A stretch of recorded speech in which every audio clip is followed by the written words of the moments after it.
Parky here with Laurie Shaw. We've got another Professional Under Pressure conference update for you. And today, Laurie and I are really happy to have with us some of the generous sponsors for the conference, which will be on Saturday, 26th of February 2022 at the Toowoomba City Golf Club. So today we've got Bryce, Al and Ben, and I'll let them introduce themselves in due course. But first of all, just to say once again, thanks so much for your generosity, fellas. Thanks so much for being a part of this. And I know you all have a personal stake in it. We all kind of pretty small community up here, and we obviously all either know Robert either indirectly or directly, and you all know him directly. So really thankful that you can be involved, and obviously that just brings that special touch in honouring his legacy and learning from him. So thanks very much. But without further ado, we might go straight to you, Bryce.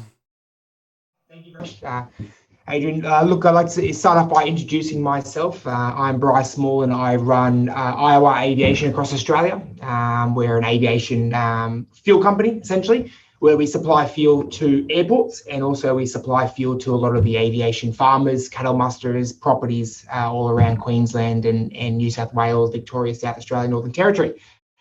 Just like a lot of the people here and a lot of people going to be at the conference, previous to this role, selling fuel, I was actually burning fuel, being a pilot. I got about 3,500 hours under the belt and retired about 2 years ago flying Lear jets as a captain down at Brisbane, but started my career in Toowoomba with Glenn Atkinson in 2010, I believe it was, so about 11 years ago. And like everyone in the community here and all my aviator fellow pilots, you know, we've all felt and we've all had a connection with pressure, you know, especially when you're younger, starting out trying to build your hours. And look, it's obviously, you know, it really brings home what we need to do as an industry or what we need to do as a community, because you know, that's what aviation is at the end of the day. It's just a really, really big community. And what we need to do as a community to make sure that the younger pilots or even the older pilots, stay safe in the air. And Glenn Atkinson actually gave me a quote when I first started off when I was, you know, young. I had long moppy hair and I think I had a moustache at the time. It was horrible. And Glenn said to me, he goes, "Bryce, the day you stop learning is the day you give up being a pilot." And he said, "I one day will stop learning, and I'll give the piloting up that day when that day comes around." So, you know, it really hones into everyone at the conference and everyone around Australia who's currently flying, and the world, of course, that, you know, as an industry, we do need to keep on learning. We do need to keep on pushing, not saying the limits, but pushing our knowledge so we can be safer and at the end of the day come home to our family. So, you know, it really resonates with me and resonates with Iowa about making sure that at the end of the day everyone gets home and I can walk my two dogs and see my wife. Thanks, Bryce. That's awesome. Who else we got today? So, g'day, Parky. Alan Bagul here, mate. I've got Benny Blades with me as well. So, we're both on the board of the Aero Club. And g'day, Laurie. I haven't talked to you for a while either. So, I think it's been a while since I talked to you, Bryce. I think that was might have been out at Breweries one day when you flew in there one afternoon, you and your dad. And I think we drank too many beers that night before you guys left. Oh, hey! I've done nothing wrong. As long as the community lets me back, you know, I'm just supporting the local pub. That's all I'm trying to do, you know. Yeah. So yeah, look, we're both on the board. I'm the president of the Aero Club at the moment now. Rob Hanneman decided he wanted to take a break, so I took it on this year, and Benny's the vice president, and Benny's I'm just being a mentor to Ben, essentially, because the Aero Club really needs young guys, not old guys like me. I mean, we can be in the background and help out, so that's all good. I learned to fly back in the 80s. I never bothered going commercial. I essentially initially wanted to go Air Force, but Mum and Dad wouldn't sign the paperwork, so went and learned to fly my own. I've got I think it's about 4,500 hours now, and they're all private hours. I've paid for most of them out of my pocket, so it's I'm certainly an avid aviator at the end of the day. I can hover a helicopter and I can land and take one off. And a good mate of mine actually, he did his instrument training in my Baron through the Aero Club, and he's also a jock out at Oakey, and he gave me an hour and a half in the MRH 90 sim, so that was about as much fun as I've had in a long time, and it was surprising how easy it was to fly without the automatics on, and it was a whole lot easier with the automatics. So, but look, you can't get to my age and Laurie's age and and been flying for a fair while without having scared ourselves 1,000 times along the way. And you know, my take on the pilots under pressure or professionals under pressure is that I find now that with the amount of automation and the amount of GPS, and obviously we all learn to fly without GPS, and I say to people now, particularly private pilots, that if you wouldn't go flying today without a map, if you would go flying today with a map and a compass and a clock, then go. If you wouldn't go because of that, because I think one of the things that the GPSs do for us these days, one of the biggest fears for all of us when we're doing that, particularly with low hours, is getting lost. You can't get lost with the magenta line. And I think that's why people go. That's why people push that boundary to go, oh, I can do that because I can divert around the clouds this way. I can divert around that storm this way. And then all of a sudden, yes, unfortunately, like Rob, you get caught over the tiger country in the back of Warwick between there and the coast, and you just keep getting forced lower and lower and lower, and eventually, you know, the hills get too high for you. So, look, that's my take on it. I love aviation, and as the president of a flight training organisation, I mean, the more knowledge we can impart on students and also our members, the better they are. And I would hope that, you know, we get a lot of our members come along. So that's my position on it. And, you know, yes, I've scared myself enough times. I remember looking at the pylons and the power lines over Somerset Dam one day trying to get from Tara down to Redcliffe. And I saw them too close one day as well. So I've done my share of scud running along the way. I'll hand over to Benny. Yeah. But just one before we get Ben, mate, we're not that old. We're only as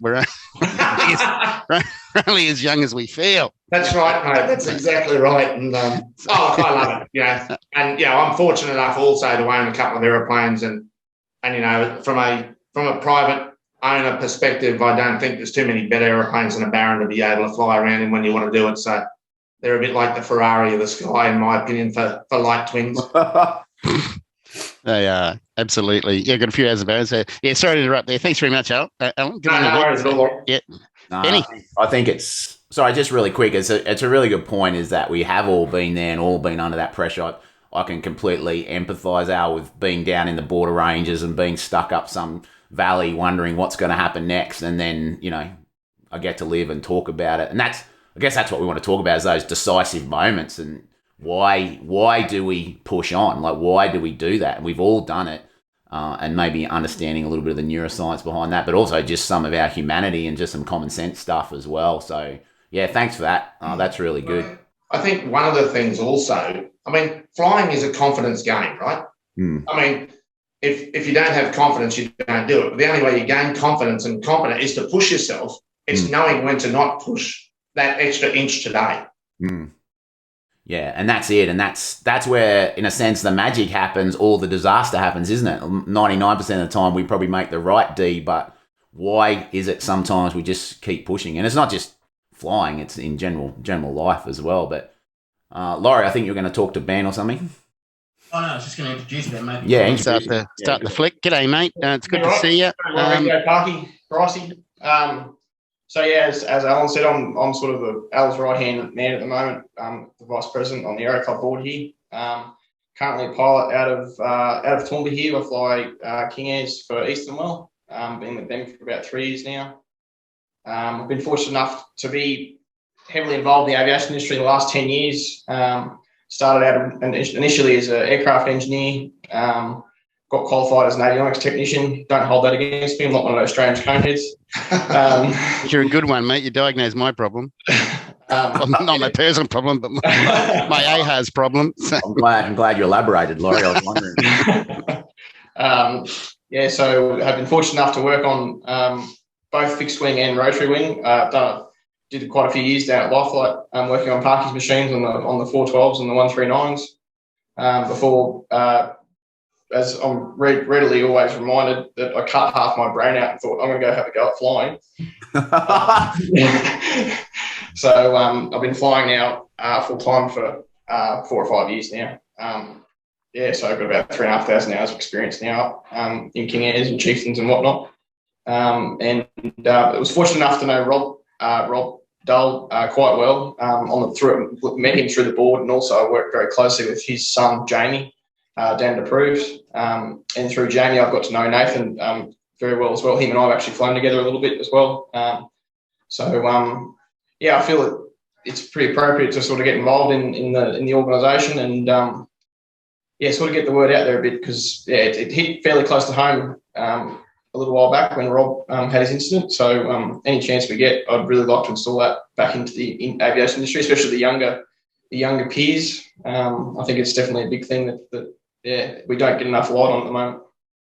I think we've just identified what we call a super connector in the industry, mate. Sorry, mate, I'm going to volunteer you into something. No, thanks, Ben. And you're probably one of those people or rare people that have both the sort of aviation and the mechanical avionic side all in one go. So I'll be really interested actually to hear from you, just to put you on the spot a bit. I mean, what kind of pressures have you felt as a maintenance person as well as a pilot? I mean, you've had the piloting stuff now as well, but obviously maintenance people feel the pressure also. I know I used to have a few sometimes arguments because it feels like sometimes maintainers are a lot more optimistic about the serviceability of the aircraft than pilots, so that probably causes a bit of latent anxiety and stress anyway. But yeah, maybe speak into that a bit for us, mate. Yeah, absolutely. Well, as an engineer, safety is always paramount, as pilots would also think.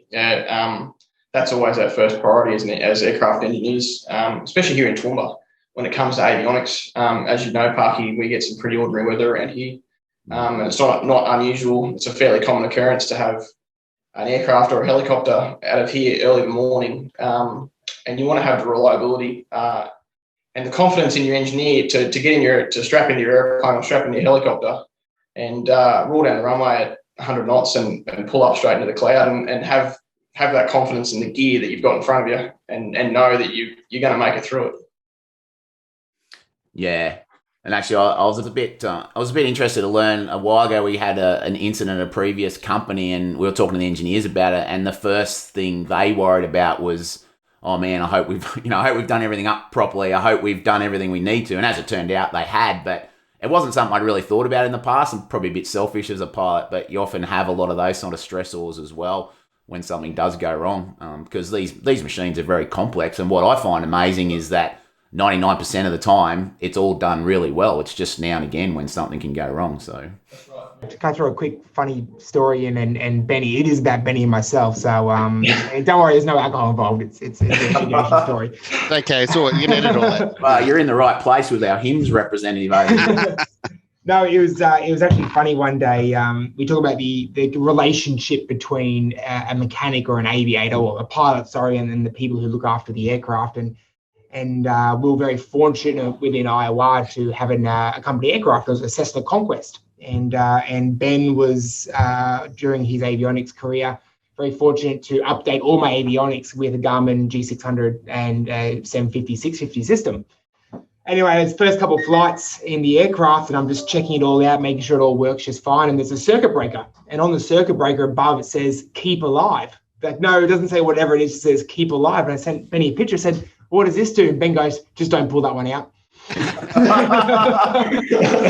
So it turned out it was just a dud circuit breaker. It was just a spare, but it just said "keep alive." And I went, "Oh, Benny, I don't want to pull this one out, buddy. It might cause a bit of dramas." But no, it's, I'm the opposite. I would be so tempted to pull that just to see what happens. See what happened. You're one of those pilots, Parky, where you can't sit still. You're constantly flicking switches.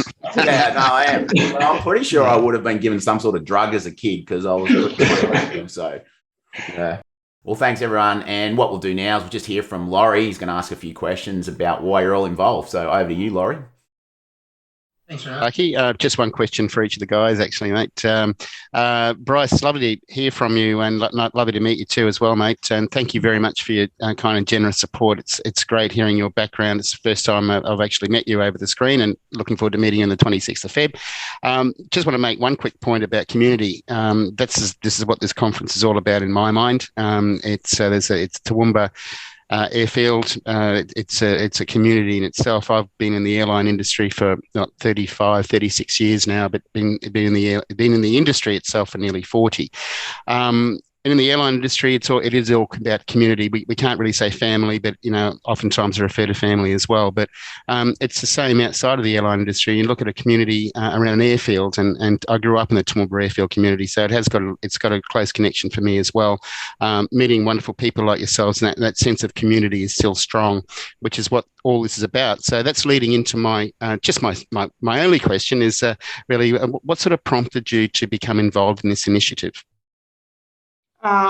Look, like everyone, I suppose it's not always the best thing to talk about, but like anyone in the aviation community, you always know someone, or you're associated with someone who's been lost in an aviation incident. And unfortunately, as we get older and older, those numbers keep growing and growing. And as part of my flight school, unfortunately, I know two people personally who haven't made it due to being under pressure with an aviation job, one into a storm, and obviously one landed somewhere where he shouldn't have. So, it's the biggest fear we always have, and you hear it every time I watch the news, or every time you're sitting on social media and you see a plane's gone down in Redcliffe, or a plane's gone down in Western Australia, or it doesn't really matter where it's gone down, you automatically go, what happened? Did I know that person? And all of a sudden you start feeling a little bit of tight chest, and you always want to find out. And look, unfortunately, sometimes you are relieved when it's not someone you know, but it's also then you sit there back and go, wow, it's someone else's mother or someone else's father that's unfortunately been lost due to an aviation incident. So, when I heard about the opportunity to come on board as a sponsor and be a part of this initiative, it really meant that even if we have the conference and we save one life, we've done more than, or one person goes, hey, the weather's pretty bad today, let's go to McDonald's and have a coffee and not take off, let's wait another hour or two. Those little things could have massive effects moving forward, and you don't know how many lives, and you never will know, what the actual impact's going to be, but you do know deep down inside that, by giving people the extra knowledge, or by giving people the opportunity to go, hey, you don't have to take off in bad weather, or just turn to your passengers and say, hey, we're not going to take off for 2 or 3 hours, that's it. That's going to make a life-changing difference to a lot of families. Yeah, I'll just jump in, Laurie, but I'm so glad you said that, Bryce, because I think often we look at accident investigations and we see what bit of metal failed, or we see that, they're flying too low in bad weather, but we never see beneath the veil, in a sense, to what was going on in their minds and what kind of pressure they were feeling, and why it seemed like, to that professional, a good idea to continue. And I think a lot of what we're going to do at the conference is really trying to understand that, because I think that's where it all happens. That's the decisive moment. So, yeah, thanks for sharing that, mate, and sorry to hear about that as well. On that, gentlemen, I do apologise. I have a meeting with a councilman in 4 minutes, so I do have to go. Apologies. But thank you very much for your time today. I'm looking forward, obviously, to the 26th and in Toowoomba Golf Club. And, Laurie, if you have any more information, or if you want me to bring anything up, I've got a lot of stubby coolers at IOR, so if you need some stubby coolers, we must manufacture them, because honestly, there's like 400 boxes downstairs. So I'll bring some stubby coolers up for everyone, and if you want me to, of course. And no, please. And I look forward to seeing everyone up there in a couple of weeks.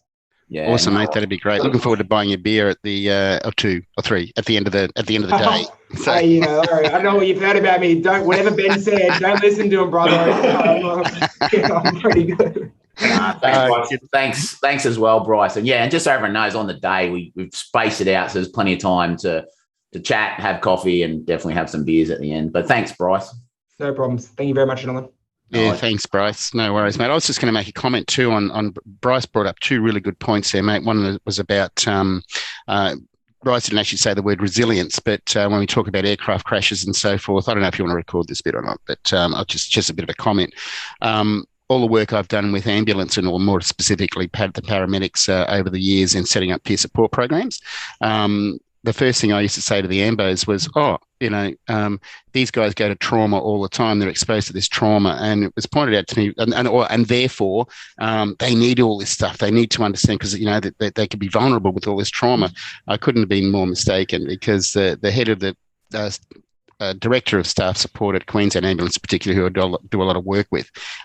He said, no, Laurie, he said, no, so that just didn't work like that. He said, no, they come into the job understanding, what they're going to be seeing. So it's so they've got that inbuilt resilience as well. And he says probably the same in your industry as piloting, because we do, and I immediately realised that, you look at an airplane crash and you go, oh, okay, I wonder what happened there, and we don't think of that human element. And it's the same as ambulance. It's the same as any organisation, to be quite honest with you. So, but if it's someone that it really strikes a chord. And that's why that's why they've developed this peer support program. So it's someone that they know or someone that they know of or someone like that, because that does hurt, because we're humans and we do have, we go through grieving processes, and we'll be talking about that in that second half of the day. That's more that human side of it rather than the technical side of it. So it's, even though there's a bit of that in the morning side as well. So second part, the other comment I was just going to make on that is more around the neuroscience aspect of it. Parky and I have been lucky. We've been sponsored over the years with money from organisations that have sent us off to training courses to learn all about this sort of stuff. And it's what the knowledge we bring and we're trying to impart on the younger community. That is a part of just giving back, I think. It's so we're actually very privileged to be able to do that as well. Alan, Ben, it's just exactly the same question. I look at the Darling Downs Aero Club. I mean, it's an institution, and my dad learned to fly there. My uncle learned to fly there back in the 60s. So it's a wonderful organisation. It played a leadership role in the community, and we're very proud. We're very honoured that you guys and the Aero Club, the board has come on and proudly sponsored this event. I know you both personally. You're great guys. So again, it's the same question as Bryce. Just like to know what prompted yourselves and as an organisation to become involved in this. Right. Yeah. Thanks, Laurie. And look, from my perspective, and certainly the club's perspective, I mean, functions like this, it's about imparting knowledge back to the rest of the aviation community. It's around taking what we've learned, guys like yourself who've had 40 years in the industry, guys like yourself, Parky, who are you're going to and running out to trauma sites and all the rest of it. And you're doing it a lot of the time in ordinary conditions. And I mean, you're making decisions. They're going, look, I want to get out and help these people, but you have to make a decision to say, no, I'm not going today. So, and the thing is, from my perspective, it's quite easy. I'm a private pilot, but I'm lucky enough or fortunate enough to be able to do about 400 hours a year myself. And the thing is, as I've said to Ben before, I can look outside in the morning and go, you know what, I'm driving today. I don't have to go. But the thing is, with a lot of private pilots, you're taking your kids and your family somewhere, I've got to get back to work tomorrow. Like Sunday afternoon, you're leaving the coast or wherever it is and the weather's crap. You've got to be able to make that decision and say, you know what, I can do without going to work tomorrow. Because as an accident investigator once told me, they said, in 99% of cases in Australia, the accident investigators arrive there the very next day and it's perfect sunshine.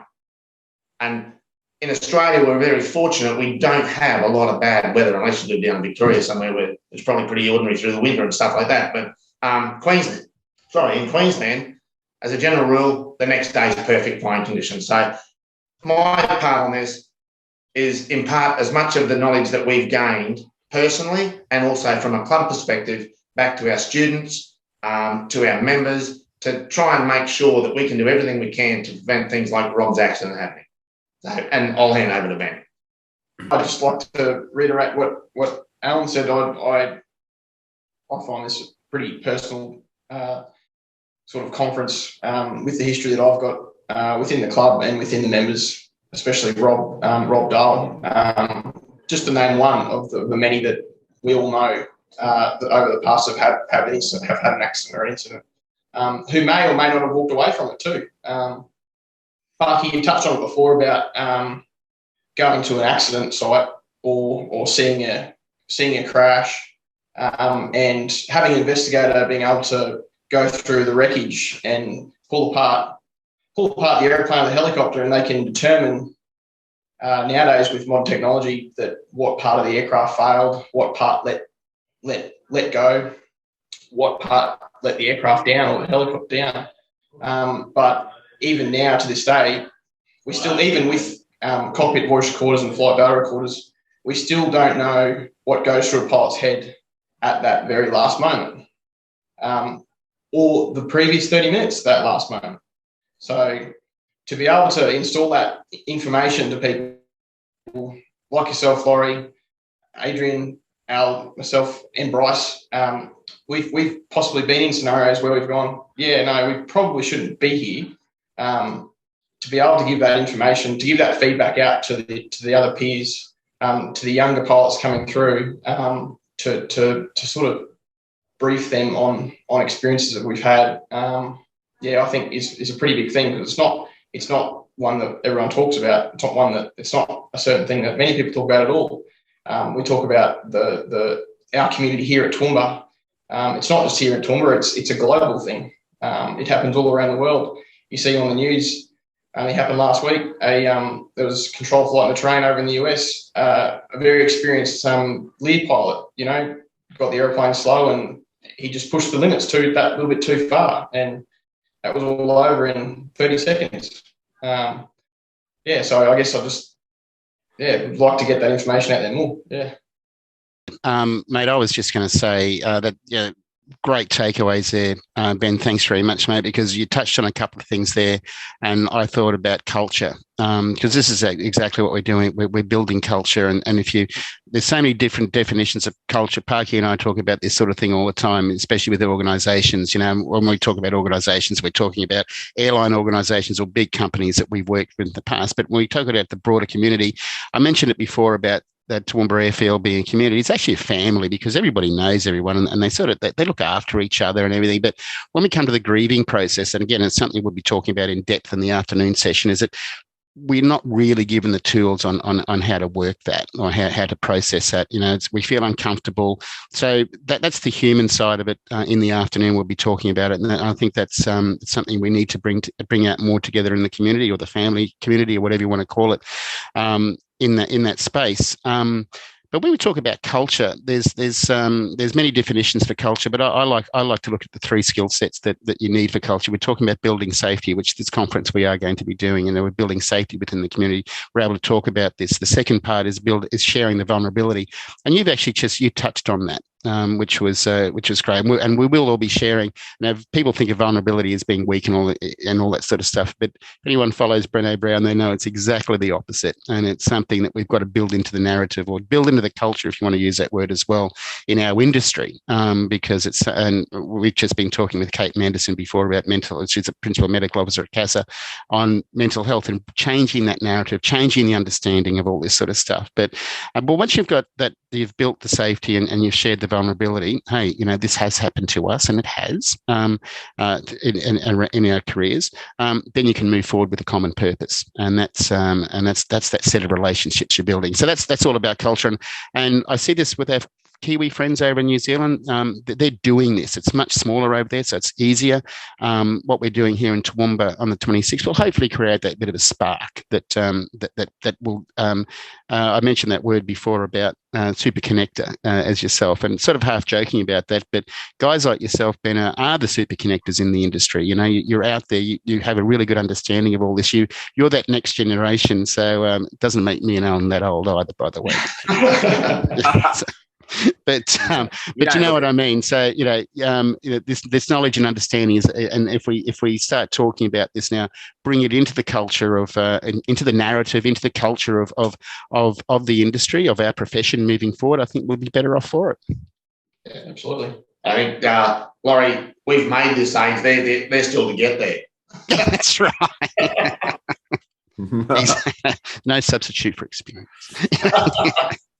And I don't mean flying. So that's a great conversation. We could actually probably keep it going, but we're trying to keep them relatively short. But just a really quick note on vulnerability is, I think that's just recognizing who we are as people. We have strengths and weaknesses. Just like your aircraft has strengths and weaknesses. It has a performance limit. You understand what it is and you fly within that. That's what vulnerability is about. It's understanding your own limits, trying to address those, optimize your strengths and all that kind of stuff, both mentally and physically and everything else. So thanks for speaking really candidly, guys. I really appreciate that. And we'll probably sign off there. And just to say that if you want to register, you can see it's probably shaping up to be a really good conference, and maybe something a little bit different, maybe something a little bit more deeper than what you're used to at aviation conferences. So really encourage you to get along to professionalsunderpressure.com, and you'll find the Eventbrite link there where you can register. $35. It's really nothing. You get everything you need for the day, plus a full day of sessions. You get all the coffee, the food, and so go ahead and register. Saturday, 26th of February, 2022, on the City and a Hill, Toowoomba. Thanks, mate. You'll probably get an IOR stubby cooler while you're there. or a box by the sound of it. Who doesn't like another stubby cooler, hey? I mean,